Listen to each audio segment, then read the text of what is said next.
Bismillahirrahmanirrahim. Assalamualaikum warahmatullahi wabarakatuh. Alhamdulillahi rabbil alamin. Qayyumis samawati wal ardin. Mudabbiril khalaiqi ajma'in. Ba'ithir rusul salawatullah wa salamuhu alaihim ajma'in. Wa asyhadu an la ilaha illallah wahdahu la syarika lah. Al-wahidul qahhar. Wa asyhadu anna Muhammadan abduhu wa rasuluh. وحبيبه وخليله أفضل المخلوقين اللهم صل على سيدنا محمد وعلى آل سيدنا محمد أما بعد.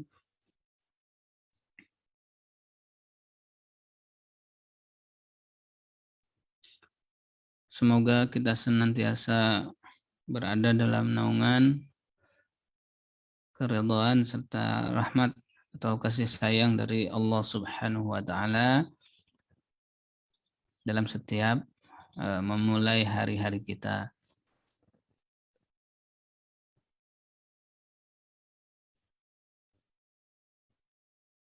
Selanjutnya yaitu bab yang ke-38 Samaniyata wa Salasun. Bab wujubi amri ahlihi wa auladihi al-mumayyizina wa sa'iri man fi ra'iyatihi bi ta'atillahi ta'ala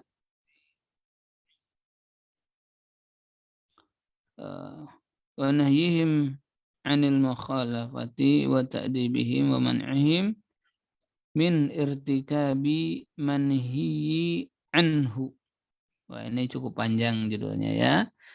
Kita masih di kitab Riyadhus Shalihin ya, karya dari Al-Imam An-Nawawi, dan kita sudah sampai pada bab yang ke-38 ya.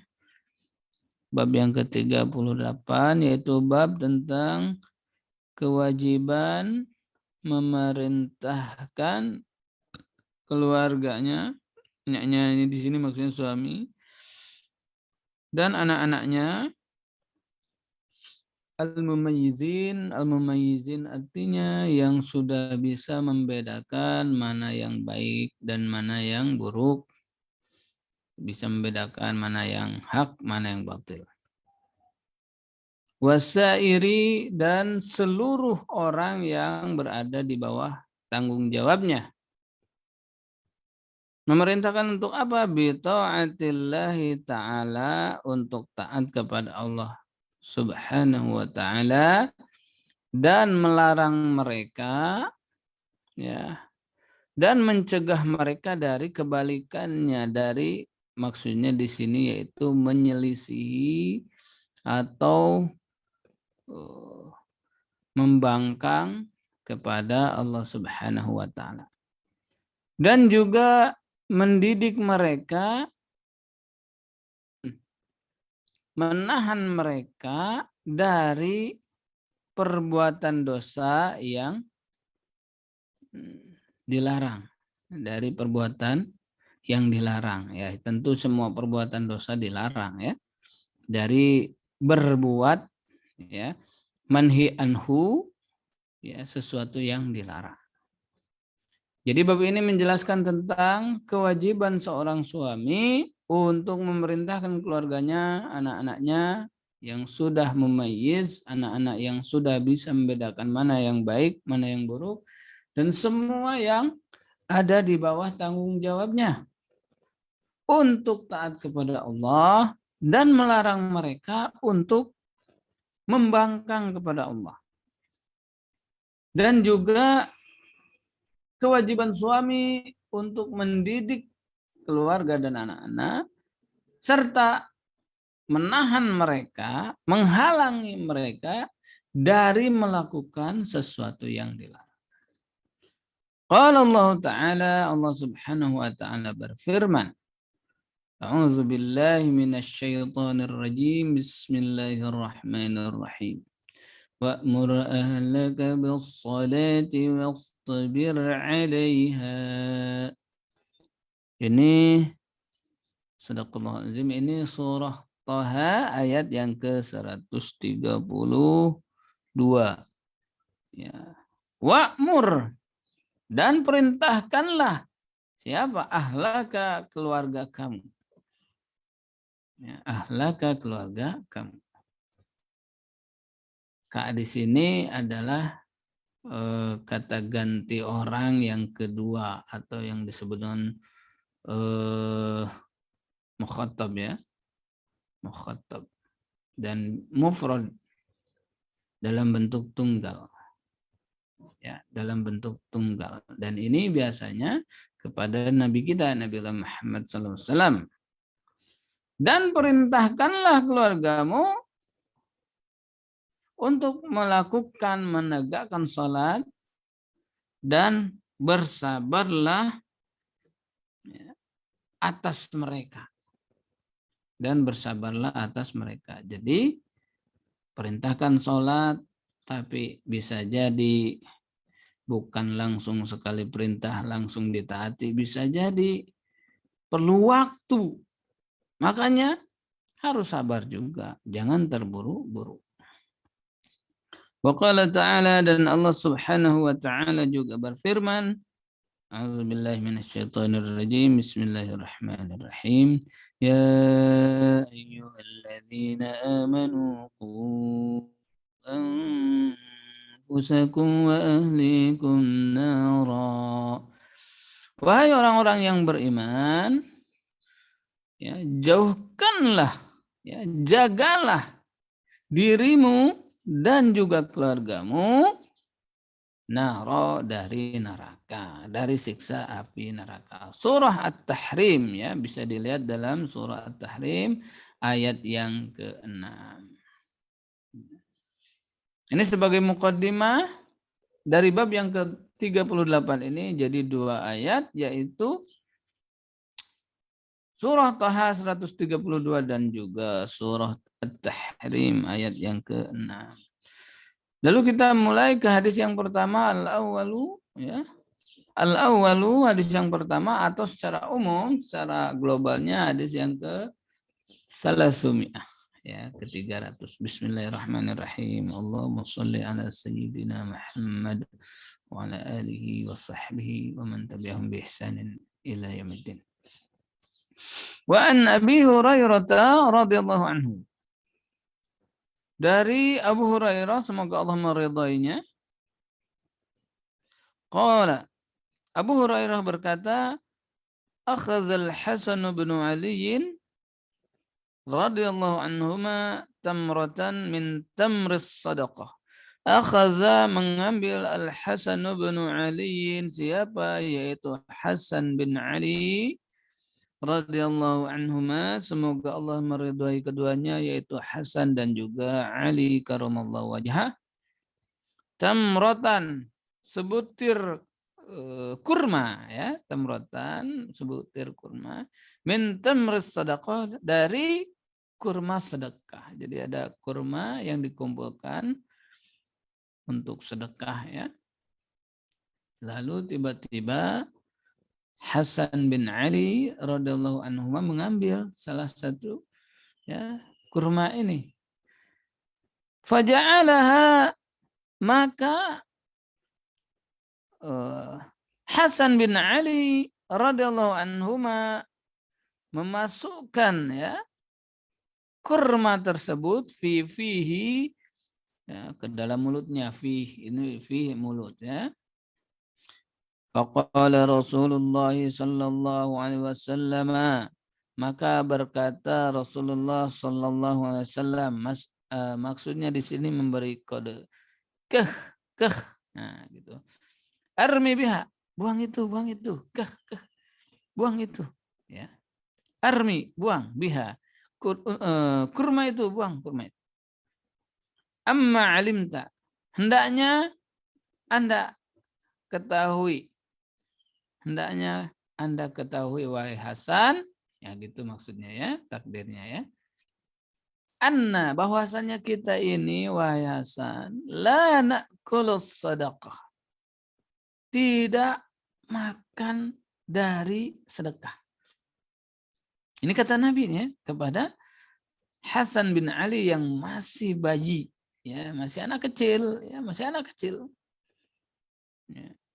Muttafaqun alaih. Hadis ini muttafaqun alaih, artinya diriwayatkan oleh Imam Bukhari dan juga Imam Muslim yang merupakan as-sahhul kutub al-musannafah. Kitab yang paling sahih hadisnya yang dicetak di dunia ini, ya, yang telah disusun di dunia ini. Muttafaqun alaih ada di dalam Sahih Bukhari dan juga ada di dalam Sahih Muslim. Hadis ini ada. Jadi kalau mau mencari dasar hadis ini ada dalam kitab Bukhari dan juga kitab Imam Muslim. Wa fi riwayatin, dalam riwayat yang lain, anna Nabi berkata bahwasannya kita la tahillu lana, tidak halal bagi kita as-sadaqah, ya, sedekah, atau bagi kami, ya kami, karena tidak termasuk kita berarti, ya terjemahannya lebih cocok bagi kami, ya bagi kami, yang artinya itu hanya khusus keluarga Rasulullah, tidak termasuk kepada kaum muslimin lainnya. Wa qauluhu, dan adapun perkataan Nabi kah gitu ya, nih kah yuqalu, dikatakan atau diucapkan bi iskanil kha, dengan mensukunkan kha. Wa yuqalu, dan kadang dan juga diucapkan bi kasriha, dengan mengkasrahkan ha, ya. Mengkasrahkan kha-nya tadi. Matanwin. Ya, matanwin dengan adanya tanwin, ya. Nah, itu mungkin dari sisi bahasanya saja. Wahia, dan kata-kata keh, ya. Kalimatu jazr, ya, kalimatu jazr, kalimat untuk memberikan kode, ya, untuk memberikan peringatan lis-sabi, untuk anak-anak. Kalau kita gitu misalnya, jangan. Anil mustaqzarat, ya, mustaqzarat, dari memperingati dari sesuatu yang tidak baik, ya. Qazarat itu kotoran, ya. Jadi kadang-kadang ya namanya anak-anak nggak tahu apa-apa, ya kan? Ada yang keras-keras sedikit, ya, warnanya coklat, dikira coklat, rupanya nah itu qazarat, ya, kotoran. Nah, mau dimakan, nah diberikan kode atau larangan. Nah, begitulah Nabi Shallallahu Alaihi Wasallam ketika melihat Hasan bin Ali radhiyallahu anhuma mengambil kurma, rupanya kurma itu kurma sedekah, langsung Nabi kode, ya, buang itu, buang, ya. Wa kana al-Hasanu, dan fakta daripada Hasan radhiyallahu anhu pada saat itu, ya, sobiyan adalah masih anak yang kecil, anak yang bayi. Ya mungkin sudah mulai bisa jalan, ya, sobi. Nah, lughatul hadis. Kita lihat dari bahasanya, dari terjemahan secara bahasa atau beberapa kata kunci. Tamrus sadaqah. Kurma sedekah itu apa sih maksudnya? Majumi'a, yaitu kurma yang dikumpulkan min zakatit tamri, ya, dari zakat kurma. Jadi kurma yang dikumpulkan dari zakat kurma sama seperti kita mungkin, ya, yaitu zakat, tapi ini biasanya fitrah, ya, zakat fitrah. Jadi beras, ya, dikumpulkan beras.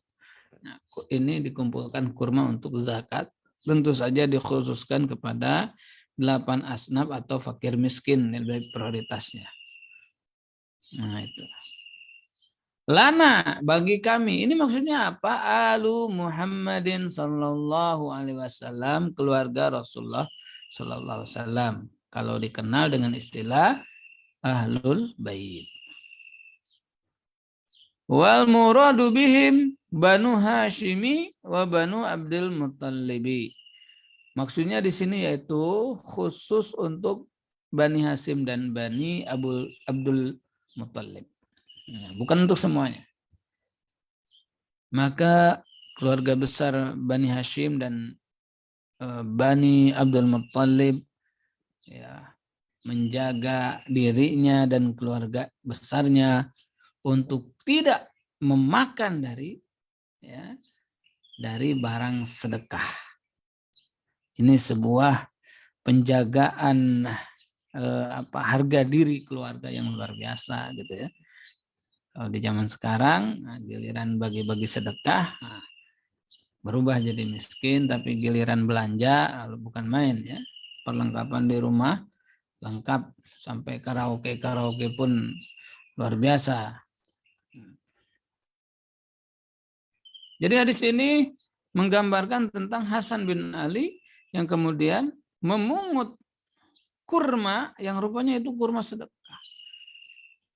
Hampir dimakan, lalu Nabi kasih kode karena mungkin Nabi lagi ngasuh beliau, ya dengan kode khas daripada masyarakat situ, kata Nabi, irmi biha, buang kurma itu, ya, buang kurma itu.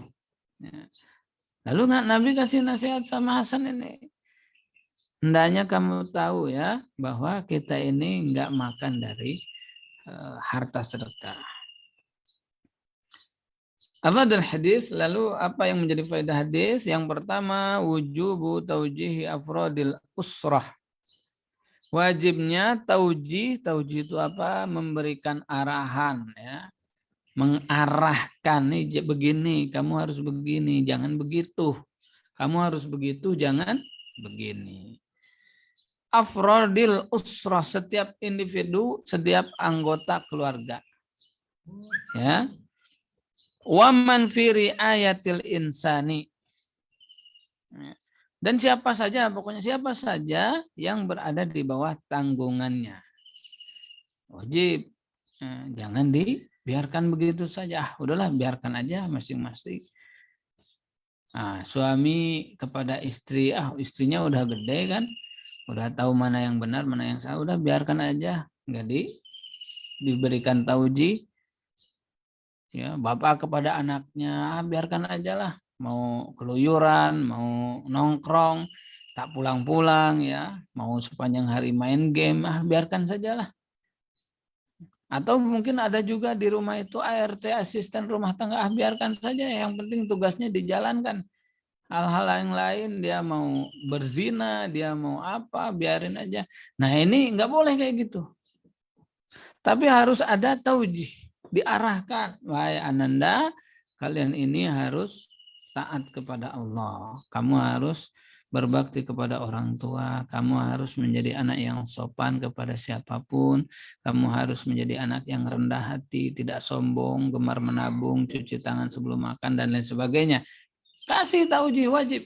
Ini dibiarkan saja anak tuh. Sudah kayak apa namanya? Badan lusuh, kumal, ya. Tak dipedulikan. Enggak boleh. Termasuk kepada pasangan. Ya, kalau suami kepada istrinya harus kasih tauji. Ya, harus kasih tauji. Kalau uang bulanan sudah habis, kasih tauji. Ya. Kalau udah habis, minta. Ya. Jangan diam aja. Minta, ya minta juga belum tentu dikasih kan. Ya, pokoknya mintalah dulu. Nah, dikasih enggak tahu.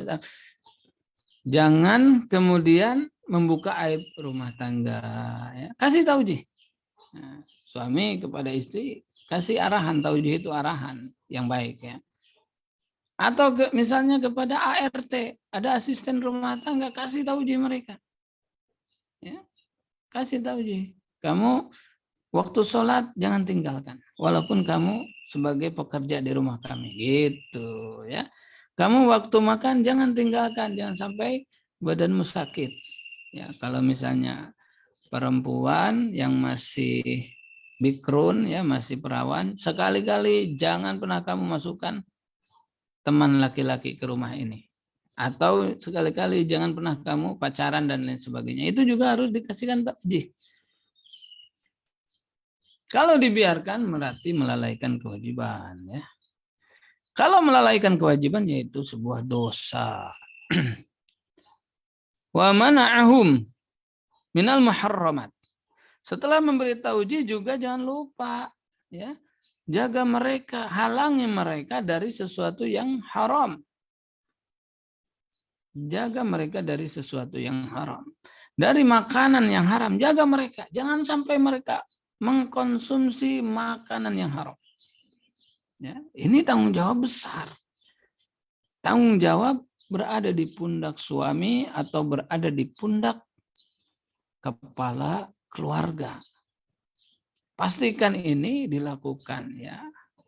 Memfilter apa yang dimakan oleh keluarga. Jangan sampai yang haram, baik caranya memperolehnya, ya kan roti haram. Tapi kalau ngambil, kalau nyuri dari toko ya jadi roti itu halal, tapi kalau nyuri dari toko ya jadi haram.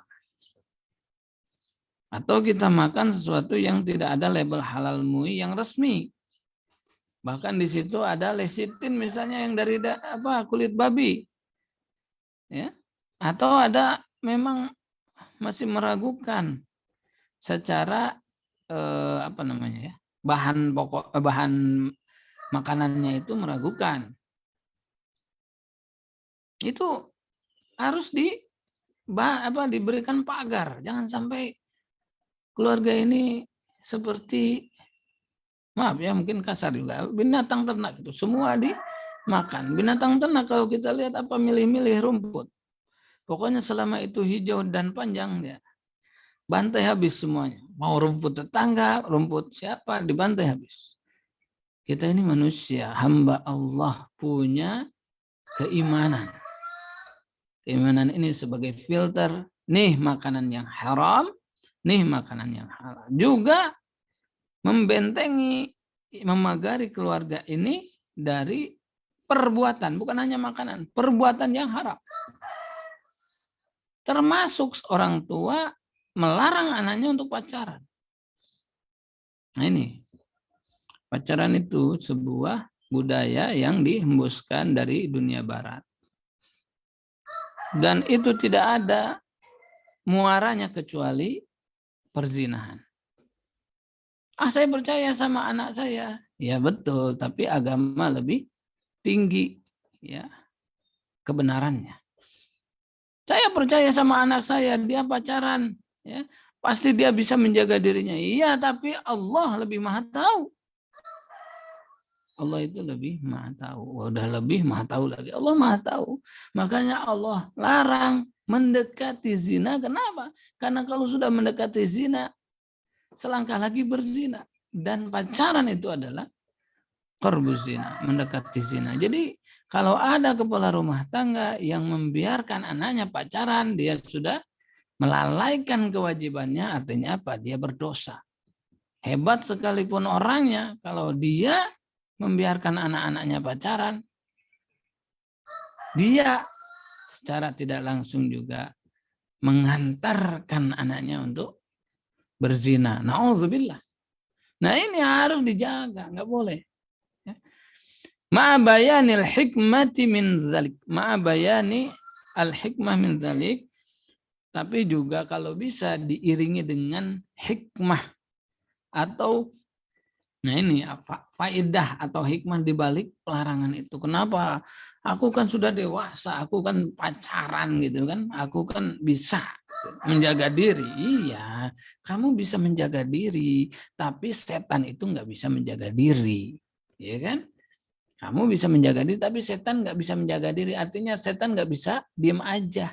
Dia pasti goda kamu. Ya mungkin pelan-pelan kamu pegang tangannya.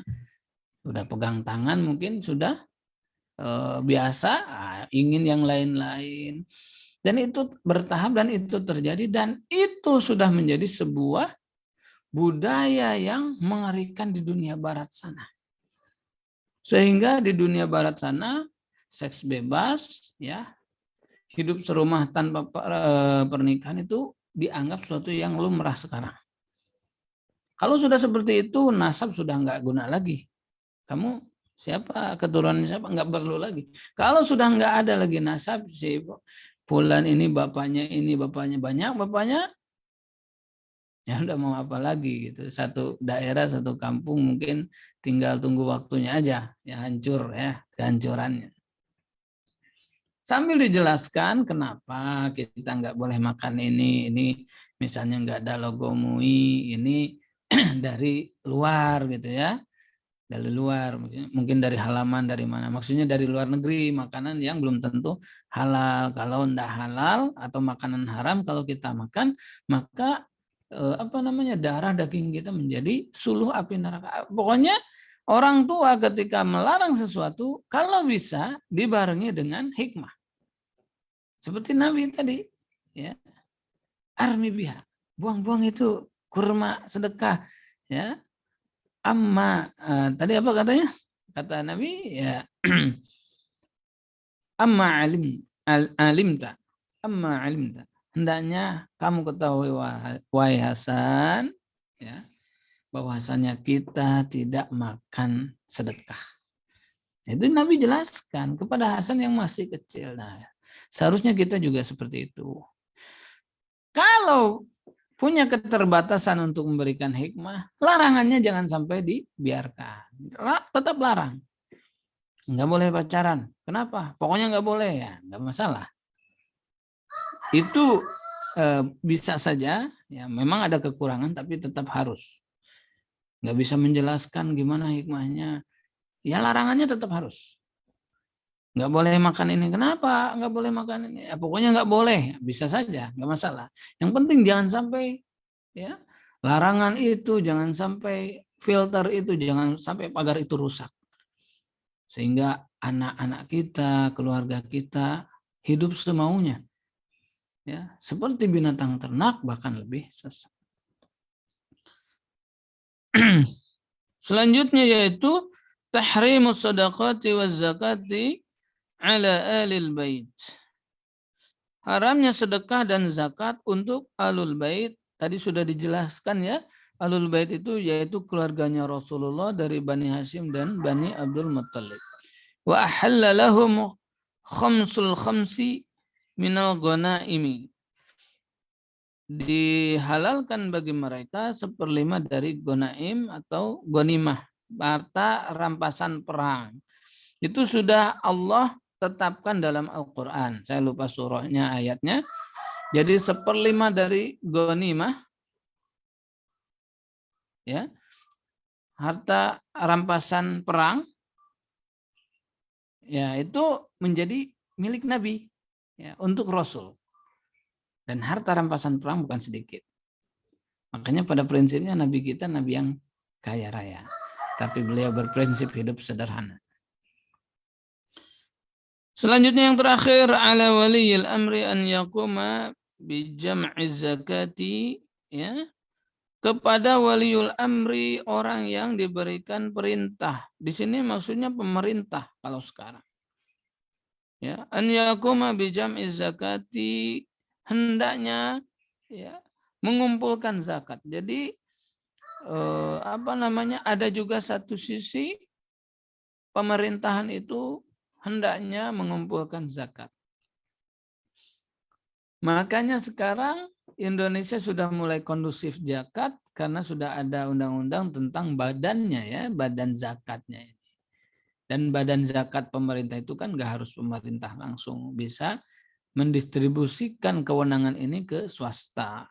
Yang tentu saja swasta ini yang kompeten atau yang bagus, yang bisa dipercaya, akuntabel. Makanya ada Bazda, ya, atau Baznas, ada juga badan zakat swasta yang itu menjadi kepanjangan tangan dari pemerintah sebetulnya, karena badan zakat ini juga diresmikan oleh pemerintah. Nah, hendaknya pemerintah ini termasuk turunannya badan zakat yang ada mengumpulkan zakat. ya. Wa yadfa'uha ilal mustahiqiha, kemudian memberikan kepada mustahiknya, ya. Wa yar'a dzalika bidaqqatin wa amanatin bil balighatain, dan benar-benar ya pengumpulannya, kemudian penyerahan zakatnya itu daqqah, dengan sangat-sangat akuntabel, wa amanah, dan profesional. Jadi harus profesional. Jangan sembarangan hamba Allah. Nggak bisa lagi hamba Allah kalau yang akuntabel. Memang harus ditulis nama. Nama fulan, alamatnya di sini, di sini, di sini. Sehingga ketika diteliti itu nyata. Karena banyak juga lembaga-lembaga zakat tidak tahu. Ya, rupanya ada dana lain yang sebetulnya itu bukan dana untuk zakat, dimasukkan ke situ, pada akhirnya menjadi masalah. Makanya harus akuntabel, siapa yang mengirim, siapa yang berzakat, ya, berapa jumlahnya itu harus tercatat dengan rapi. Nah, inilah hadis yang ke-1 ya, hadis yang pertama, bab yang ke-38 Kitab Riyadhus Shalihin, yang menjelaskan tentang tanggung jawab kepala keluarga. Hendaknya kita semua, para kepala keluarga, kepala rumah tangga, betul-betul bertanggung jawab.